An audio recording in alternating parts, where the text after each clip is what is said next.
Welcome to Community Conversation. I'm Michael Witch for LMC Media. Today's guest, a graduate of Mamaroneck High School, and now one of the most prominent journalists, young journalists in the country.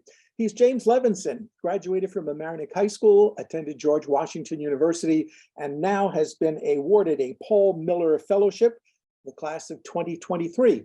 He's now a producer with Fox News, and we caught up with him to find out more. Hey, Mike, how are you? I am fine. And I remember some years ago, you got an award, and I think I was the MC at that presentation. But now we're talking with you because you have, I guess, translated it into an actual career. You're with Fox News in Washington, D.C. Yes, that's correct. I'm currently a field producer now. I cover a lot of national and international stories, all based on either politics, defense. You never really know what's going to come from one day to the other, but that's the way I kind of like it. It's a lot of fun, a lot of long hours, a lot of hard work. Start off on the desk working on the overnights to coming through here, but there's nothing I can imagine myself doing anything but right now as being a journalist.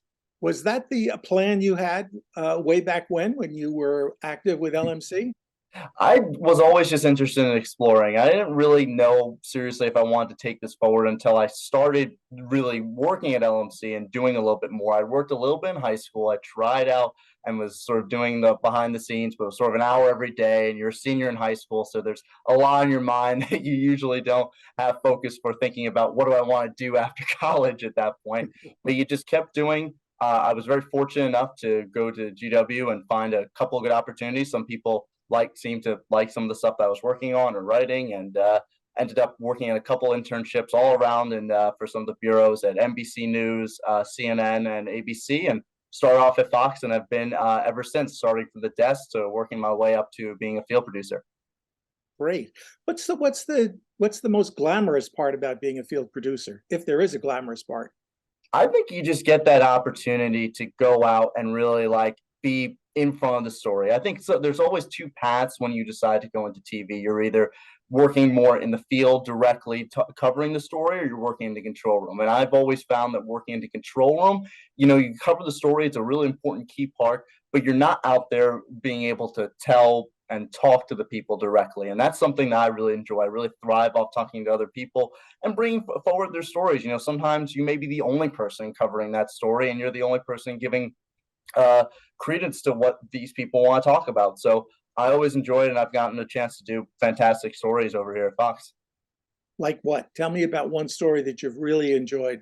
Well, the one that everyone loves to hear about is that I had a fortunate opportunity earlier this year or I guess last year now. I was covering over in Ukraine, in Lviv, which is the western city. And so I was one of the rotation of producers there for about a month. And that was something that I had always been really interested in, covering conflict and covering different wars. And it was something that came up at the last minute, but something I, hesitated, but was very happy to go through. And it was probably the most impactful reporting experience, or one of my time. How do you think your growing up and going to school in Larchmont and Mamaroneck helped prepare you for this? I think it's always Larchmont was sort of like part of there. I think what I was really fortunate for more than anything was I not only just was able to sort of be in the same place growing up, but be around a lot of family. A lot of my family lives around there. My aunts, my uncles, my grandparents ended up being there. So I had a really family-oriented support system. And I tell people this every day, literally the only way I'm able to do this job is through just the work of my mom and dad, who really were there pretty much every day, giving me either encouragement or letting me kind of also figure it out for myself.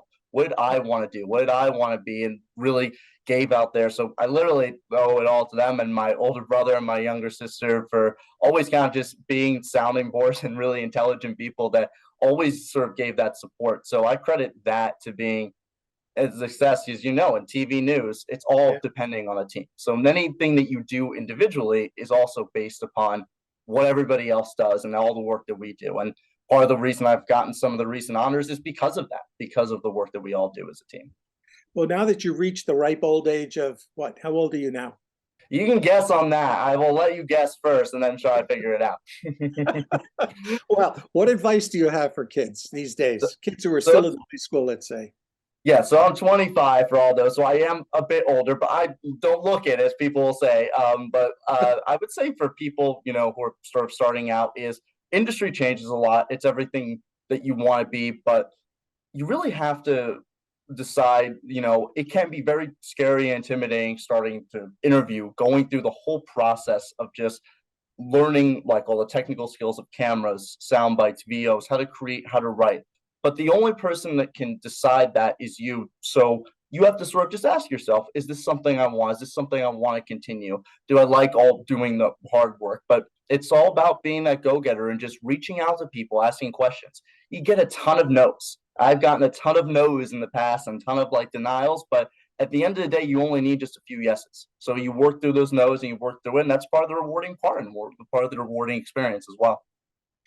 What do you tell people who say that television news is all biased and you can't really believe what you see and hear on TV?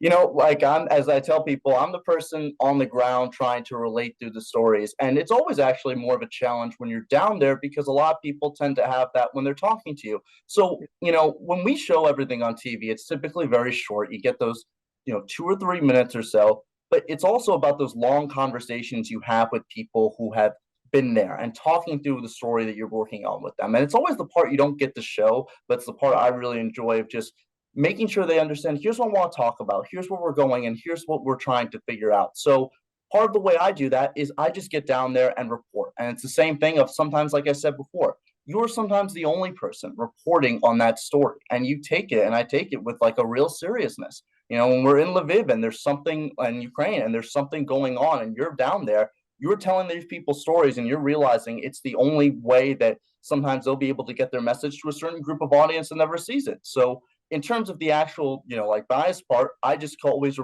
do it to the same place, to the same job, and I always will. I'm a reporter. I'm a journalist. I'm out here to sort of report the facts as far as there and translate out to them. That's who I am, and whatever you want to say into the contrary, I can't control. But just be direct, be honest, be reporting, and take it every way you can. So you're on the national desk, but do you miss local news coverage? I think that we do a lot of local coverage. Sometimes there's a small story. Even though we cover a lot of like the national trend stories, that's typically where I specialize. There's sometimes stories that evolve that are very much local stories. So you get involved in talking to a local community, and you never kind of like lose that. It's always like a different community, a different place that you're going to, and then it ends up being an opportunity. For instance, sometimes you cover things I've been down to Texas and parts of the border, and you're covering that town, and you're covering the local people that live there and everything like that. So you're doing the same due diligence of reaching out to local authorities, local people, going up and knocking on doors. And without some of the times, we don't, with our local teams and reporters and crews, we don't have that. So you're grateful for the experience it gives you in local because it teaches you how to be a better journalist, how to be a better writer, and how to just do it almost all on your own. So it's appreciative of that and all the experience that you can get, because that's the only way you learn, through experience. Well, James, thank you so much for spending a few minutes with us today on a community conversation, and congratulations on your position. Please stay safe and stay healthy, and we'll talk to you again, I hope. Thank you, Mike. I really appreciate it. And thank you guys for having me on the program. And, everyone who gets to support me, the same thing.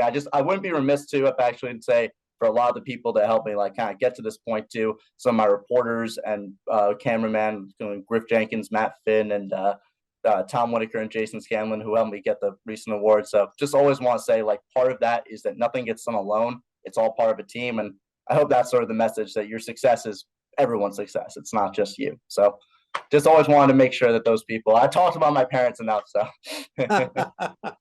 well said, James. Thanks again. Thank you.